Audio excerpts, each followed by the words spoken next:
In this video we're going to look at working with an entire character rig and seeing how we go about the business of managing and using the controls to perform different kinds of animation. Rather than go through a long and laborious process of hand keying a motion up from scratch, we're going to instead pick up where we left off in the motion capture retargeting video. If you've not seen that, you should have a watch of it first, in which we go through the steps for getting some motion capture animation off of a source skeleton and onto our TRex character here, like this. This has given us a decent enough animation with timing and spacing already set in. Keyframes on all the main rig controllers that we would use during hand animation, and also, if you will recall from the video, it has structured the keys in a certain way, such as position animation only for the top level items like IK nulls and main roots, and keeping rotation on offset items, dividing up what is recorded where. This is a structural technique or approach to how you manage your keyframe data on different control items. Now, the motion capture, quick, clean and easy as it was, does need a fair bit of refinement and manual work to give us some proper TRex motion, as the results of just the motion capture by itself are far less than perfect. This gives us the opportunity to see how we can use the puppet-like systems in the different controls, and how we can use the functions and features of the rig for quickly creating detailed character animation that moves in just the ways that we're needing and wanting it to. So for that purpose, you can assume that by this point it's as if we had at the very least just done a quick rough animation by hand. It's as if we just paced the route along nice and smoothly and gone plonk plonk plonk on the foot controllers with some even time spacing just to rough out a quick walk cycle. A little bit of sway on the back and neck. Of course, if we had animated to that point, then what we would have would be sparsely spaced keys. We wouldn't have this dense key data that we've got from the mocap bake. And having that sparse data, often with items having the same key,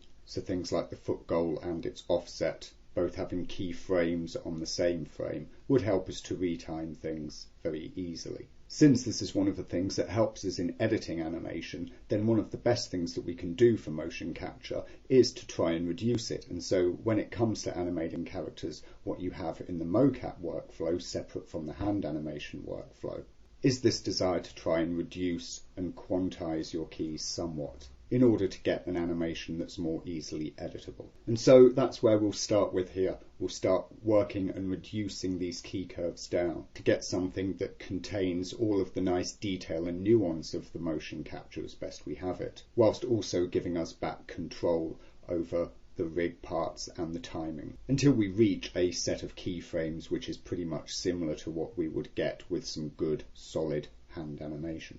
Here we're going to do a mix, and for that we will be using some of the channel filters in the animation toolbox. One of the things that of course the filters do not like are sudden discontinuous movements, which of course we do have here coming from the base pose. I'm also at this point going to imagine a frame rate change, which of course is something you can do at any point during the whole retargeting and whatnot, though it's more recommended earlier. And so what I'm going to do is I'm going to come to frame 1 and simply key the entire rig, all items, bones, etc. Key them there at frame 1 and then go and delete out any keys before frame 1.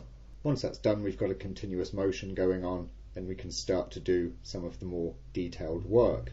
I'm going to start that with the curves. Of course, I made a downsample to 24 frames a second, so what I'm going to do is select the entire rig and use resample to resample the curves now. Set their frames per second to be 24, click OK, and there we go. We get our curves nicely resampled for us like that. We'll apply that resample to keep it. And there we can see our motion's still pretty much the same, nice and smooth, but of course retimed to a new frame rate, which I'm more comfortable at animating here.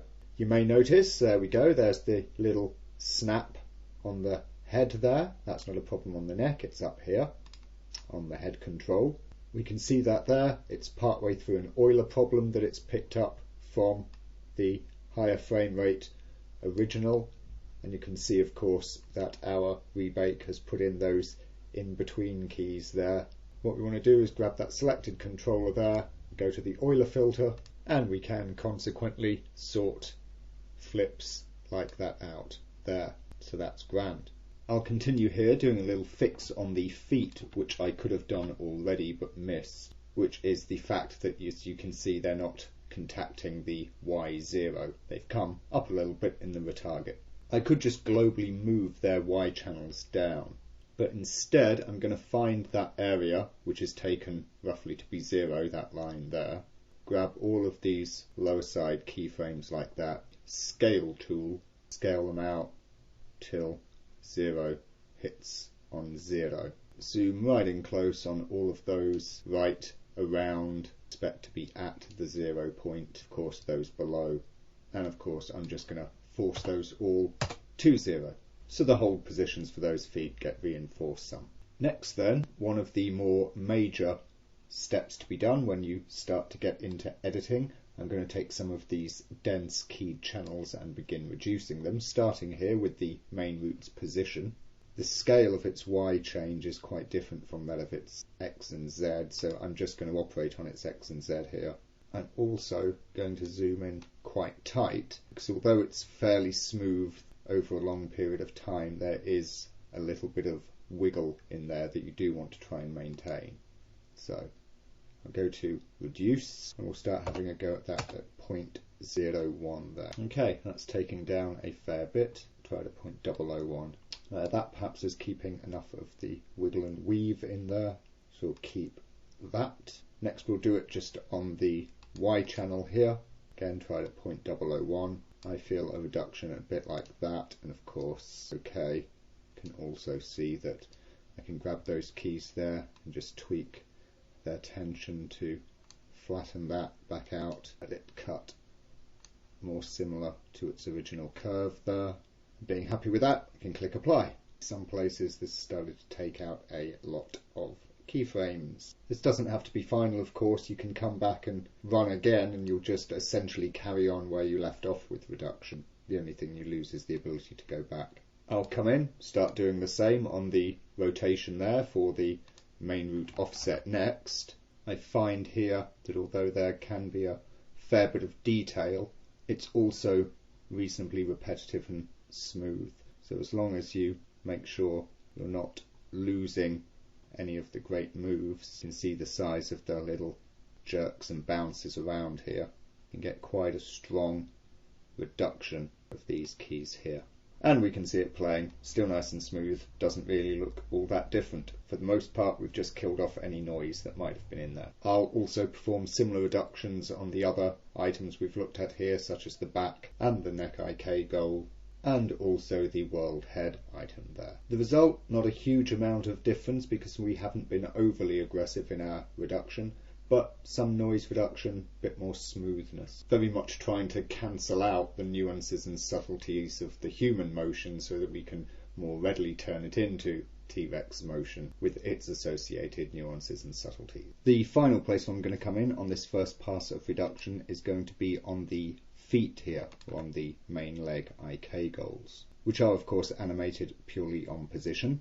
Going to treat their Y position differently from their X and Z, and get them with the reduction filter here. You'll see that we can get quite a heavy reduction in those channels there, and very similar results there for the Y channel also. It's then a quick enough job using the flatten holds, and like that you have some heavily edited down keys with nice firm holds in position when the foot is planted on the ground. There you can get some very nice clean auto-flattened curves indeed. The result of which is good solid foot movement with no skate, fixed quickly and easily with just a couple of runs of filters. At this point, while we've got something that's, reasonably well smoothed and flattened in all of those main controls and areas, we're sort of getting to the limit of what we can do for the first pass of smoothing and reduction. And we're really starting to see now the main problem with this, which is of course the actual motion itself. TRex unfortunately does not move very convincingly. It looks somewhat like a man in a TRex suit. The little run piece here isn't so bad, and that's showing more promise, but the initial walk for certain is very, very poor. And of course this is things like the timing of his walk, where he crosses over his arms and his legs like this as he passes. Look at it, it's rather camp almost, this little turn that he does. And of course it's the action on the feet themselves. Here the toe parts are behaving like human feet, doing this splot and flap, which is completely wrong. During the run the feet are better. They do lift up and pitch down, which starts to look more like we would expect this creature to look. Of course, because human feet in the motion capture are pitching back quite a ways during the run. But that's certainly more workable straight off the bat. First thing we're going to do then is work out these feet and legs somewhat and put some of the life and character into them. So the main culprit for these feet is of course the foot offset controller, or the IK offset controller that we have here, which is of course doing the rotations for the feet in IK. And as you can see, I've had to work on the heading and bank values here and started to reduce those. What I haven't done is the pitch, which is the problem part, and there's little point reducing it because the main problem is the actual animation itself, at least in this first section. So what I'm going to do is grab both of those pitch channels there, grab all of these early set frames and get rid of them or set them to 0, what have you. And that completely removes pitch rotation from our feet there. So clearly still less than ideal, but arguably better than we had before. All we need to do now is work in the actual toe lift. We have on this rig got spline toes that gives us the nice little peel when we work the foot from the IK actual there, and so we'll be able to do most of this animation just on that one controller. As he comes for a step off the ground here, we can start to key it off just slightly before the leg reaches extension. Come back to the frame just after the foot has come to rest there on the ground. At this point, when his foot starts to tilt, we'll have this peeled up, trying to watch the positions of the end toes there. Give him the lift over as he comes through the pass like this, and let him reach and spread there on the come down.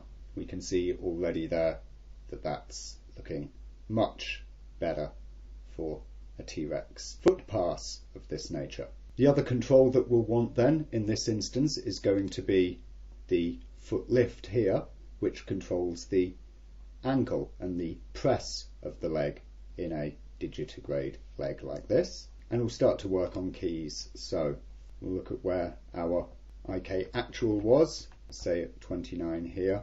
Let's say at this point 19, where we've got the pass there. We'll have a key for it. We'll go back to an earlier point as well, somewhere perhaps like here 10, and we'll have a key for it. What we'll do here at 10 is we'll start to push the leg out like this. You can also use the Z position to tip it if we're desiring. Here, 19, the pass through, we can start to lift it up a bit, so that pulls his knee forward more. Then when we're coming in for the touchdown, first of all, it's going to make more sense to just speed that up a scotch, so we can grab the main foot goal there. It has a key here on 26, but we're going to delete that and grab the previous key there, or the next key rather, sorry.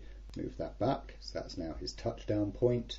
We'll also use that as a key for the leg lift here, so we can keep that up. We wait for him to come down into there. 1, 2, 3 after, say, we'll bring it down, as of course the foot takes that weight, and let's say 6 after that, we can just return to normal. And so like that, with just a couple of simple controls, you see that we're able to improve that walk and foot action quite a lot. Of course, you work this as much as you want, as you would with any hand animation, a little bit of, overshoot, follow through to just give it polish and sparkle and so on. We'll then basically just go on to repeat this for this and the other foot through the other, walking keys that we have. Getting this looping and repetition is easy once you've animated it once on one foot. You can just use the graph editor to copy the chunk by selecting the keys, pushing the C key, and then hovering over the graph and pushing the V. Slide the span in time so as it corresponds at the right point. Need more loops, go back and select your 2 or however many that you've got prepared and C and V them in, and so on until you're satisfied and have looped through all the time you need to. It's then very easy to go to the opposing item on the other side, C copy this entire set, and V paste them in the other timeline and offset their position in time.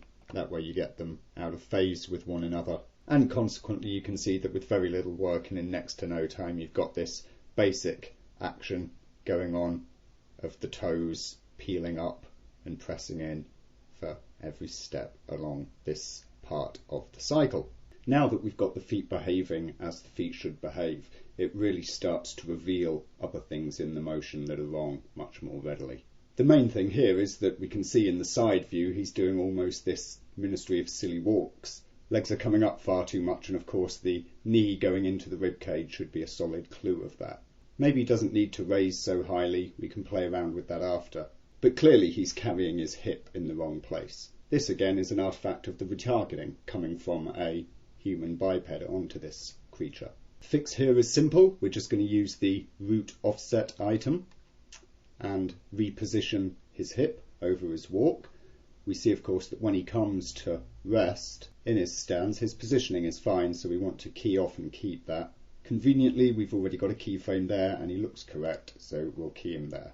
We'll then come back to 1, and obviously because there's no rotation on the root item, it's going to be working across the X and Z, but we can just use the local axis here and push the offset on its local Z and get him more in front of his walk like this. We'll come up somewhere like here, 139, that's the keyframe immediately before our replacement frame, so we'll keep him positioned forwards ever so slightly here as well. We'll flatten that off at this point where now we can possibly come back again a bit, so we'll actually time shift this back slightly to give a smoother transition into the different position. And so we can throw in a little in-between keyframe there as well, and what we're able to do is just watch this whilst playing it back and move this whole offsetting back and forth until we find a position that's more or less correct for it. It always helps to choose a point, the in or the out. I'm looking at the out here and seeing where the foot curls and the leg pulls to extension just as we go into the out step. I figure that this position here is about correct. It still looks a bit unusual. A large part of this comes from what's happening with the feet when it comes in to touch down here. You'll see that it comes over, pulls forward, and there's this slight hang as it comes to drop in. This is again an artifact of the motion capture. In a human walk cycle, we swing our foot forward slightly first and let it come swinging back down to contact the heel. There's this slight overswing in our step. Other creatures don't so much, and we presume neither might TRex have, so this is another little conversion cleanup that we'll want to turn our attention to. So I'll grab both the IK goal and the IK actual there, because of course both are animated in this instance, giving the stomp. A quick look at the curves shows us that we've got two going on here. We've got this big dip and small bounce here, which is the IK actual, and we've got this flat tiny dip, which is the IK goal. Really, in part, it's the fault of the animation that we did on the IK actual here. It's interfering with the other. We didn't account for the other when animating it. That, of course, would mean counter-animating with a dip-off curve like this, which would be uglier. The easiest thing to do is probably just to delete out this up keyframe for the IK goal itself. So we get rid of all of that. Aha! And we see that we don't have that same paused stomping going on. That's cleaner. So both the Y positions for both the IK goals there for this whole walk section, we'll just grab them and delete the lot. Zero them out, whichever. And so there we have what now look much better, much more cleaned up feet. You can see that obviously there's tiny little discrepancies from one step to the next. The original motion capture was not rigid in its repetition of motions, although our copy pasting of the values on things like the IK actual and the foot controller null were. So we should go back and tweak the motions there for both of those controls just to tie them in properly for each step. As you go through doing this, you might find that other things from the original bakes now start to work against you, such as the tilt that was coming from the foot lean on the IK offsets for the legs. Again, best thing to do is to find the keyframes in that range and just delete them. We're going to leave the toe and foot roll action completely to the toe system here. With all of that done then, I take a look back over our T-Rex and his motion, and quite frankly I think that those feet are a little over the top. He looks less like a T-Rex doing a walk and not unlike a pony doing dressage. As such, by the magic of video editing, you can see that I've come in and just made some more adjustments on exactly how those feet are moving, how much they lift by. They're not really splotting and dropping down in such a hard way anymore. I haven't done here anything more special than we've already seen. It's really just adjustments to the existing keyframes that we already had in place and a couple of pieces of retiming, as well as coming in some on these group roots and scaling them on their X to provide that toe pinch and flare that we can do this way, just to tidy things up a little bit more like that. And so we can see that we get in the end result there a much more natural action, I think, going on for the feet. And we can continue to refine that, or we can call it done, what have you. But for this point, we'll call it done and we'll start to look at other areas of the rig. And the first one that I'm going to turn my attention to next is going to be the arms, where he's doing, of course, this little strut, strut, strut. Now, in all honesty, given the kind of motion that we've got going on these arms, this very human, swinging back and forth type motion, it's probably an exercise in futility to bother trying to refine the mocap down to something that is more T-Rex-like. So what I'm going to do is I'm going to come back to the start. Of course, you'll remember that our arms were in IK mode, so we're going to get the IK, FK switches there and just plop them straight down to fully FK. We could, if we'd left the rig in a fully editable state, just go into the bodybuilder and edit the control method on the arms to make them fully FK and lose all of the IK stuff altogether. But for these purposes and here, since we're not going to be using the IK at all, or if we've got our rig no longer in an editable state, then we may as well just go ahead and hide away the IK controls like this. That leaves us with these arms doing a very bad FK rotation there, because of course they haven't been rebaked and cleaned from the adjustments that we made on the IK. So all I'm going to do is simply select all of the FK arm and wrist items there, and I'm just going to delete their keyframes completely. And that leaves us with these arms that are now just fixed at their base keyframe point, doing nothing. So we can start animating these nice and simply. Let's just get an initial pose in here then to start with. Get this good classic sort of T-Rex arms pose, something in this fashion. And who knows how T-Rex might have carried his arms. Perhaps he did do it a little bit like people, where the arms go slightly in opposition of the legs. So we'll work that in, but only very faintly. Here we are at frame 1 in the position there with the right leg forward. So we'll scooch along until we are back in that same position there, key them off, come along till we're back with the right leg forward again, key them off, it's again, right leg forward, key them off, and somewhere around there-ish, key them in that same position. Using the animation toolbox then, I'll come in and I'll copy that pose, come over to the opposing side, so there where the left foot comes forward, and I'll just mirror and paste it. You'll notice here that I'm just using the selection item rather than the specific rig items, which of course you can do even though we are working on a rig here. And I'm doing this simply because I know that I want it specifically on those 3 bones of each arm rather than keying off the whole part, and certainly not the whole rig. So we OK that, and there we have the pose mirrored. A little too much over on this side, so we'll just reset it, turn his arm back in there, something like that, and maybe a little tweak the same here. Select again the shoulder, elbow and wrist controllers now that we've got them in that pose. Just copy the pose, come out there, paste it back in, come out to about there, paste it back in, come out to about there, and paste it back in again. Let's take a look at how that plays, and there we see as he's moving along, there's his arms just bobbing around nice and gently, nothing too major. So we've got this little bit of arm action going on that works as the body's swinging, counteracts the legs. No great or major work involved there. And what I'm going to do is I'm going to select his arm controls just once again. And a few frames after this, I'm going to pop in a little keyframe as he comes to rest. And I'll put a relaxed pose onto him there. Turn that arm out just a little bit there. Come forward a few more frames and key them again in exactly the same spot. And in the graph editor, I'll just let the natural TCB overshoot on the last frame there do its job. I won't use any kind of hold flattening because I want that just to create a little bobbing action, just a tiny amount that lets them come to rest quite naturally like that. So there we have our T-Rex using his walk cycle. His arms are nice, and there we go. Take a look at him in side view there just to decide what I think. Do I like him?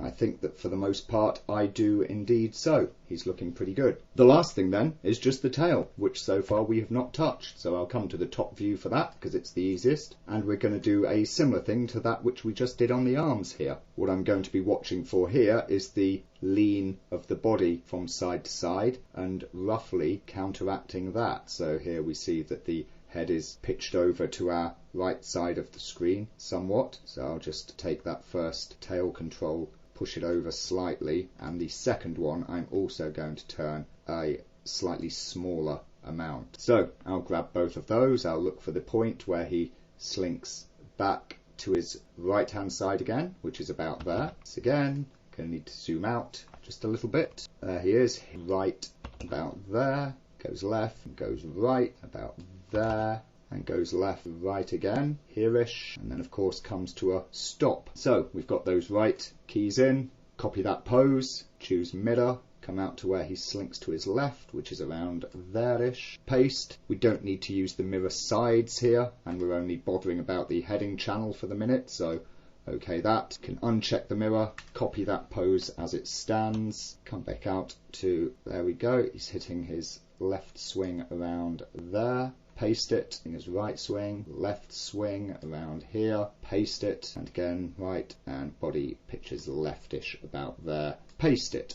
I'm also going to bring it back in here because his swing at this point is starting to diminish as he's slowing down, and we come over to his rest there, pop them ever so slightly the other way, and they'll slowly ease back here. As he's looking to his side, they'll slowly sort of ease out, counteracting of course that head push, rebalancing his body, and of course we sort of hold, starts to swing back again, and so as he comes swinging his upper body and head and neck over, he of course swings his tail back as a counterbalance like this. There we go, we see him in camera view. Looks quite good. Let's watch him from the top, going right the way through, and we see that the swing is quite nice. Perhaps on one of those, just to add in a little bit of variation, this swing here appears a little fast, so I'm going to take that frame and just shove it out a bit, maybe take that one and wind it back just a little bit there. Yeah, that looks pretty good. I'm also going to make this not quite as extreme, so I'll lessen it off there, and also a touch there. Helps to add a little bit of variation there to our motion. Also going to grab that first null at the end point here where he's really swinging his head quite quickly and just speed that up to give him a little accelerated whip of the tail there. I've just been keying normally, so these animation controls here haven't been used, so I'm of course going to just now convert those all over to TCB spline. We get a nice smooth action, much less choppy on his tail, starting to look very nice. I'll also run a little reduce basic there in order to clear up those 0 keys that of course were added by the fact that I was keying all channels. What I can now do is come in on the side view and add a little bit of pitch adjustment to the tail here, which I'm just going to do on the first tail controller like this. There we go, a little bit of up down action on the pitch for the tail. Again, I'll just set it all off to TCB so it's nice and smooth, and we see it there in camera view 6, and I would say that our animation at this point is starting to get towards complete. Of course, how much additional detail, refinement, you can go on working and working and working. But for the most part, I would consider us by this point to be done. Anything more that we could do is really just more of the same or refining the keys that we've already got, perhaps going in and putting things like the neck or the tail onto Bezier spline control so that we can time the overshoot and the hold of things between these spaced out keyframes and other workings of that kind. So I hope that this walkthrough has been a good guide in showing how we go about animating whole character rigs, whether we're working with motion capture data that we've applied to a rig, as in this case, and of course motion capture data coming from one type of creature, a human, and applied to another, a dinosaur, and how we can still modify and use that to get something working and animated much quicker than we could do by hand. But I hope it also demonstrates how we can use the control systems available in the rigs made by Rigit to perform hand animation and get the kinds of nice little detail control over all the various parts, toes, legs, spines, necks, heads, and so on, so that we can create smooth, natural, and of course manageable animation by using the controls and keyframing things in certain ways and structuring our keys on certain parts, as we've seen before, try and get the most efficient workflow that we can when animating our characters.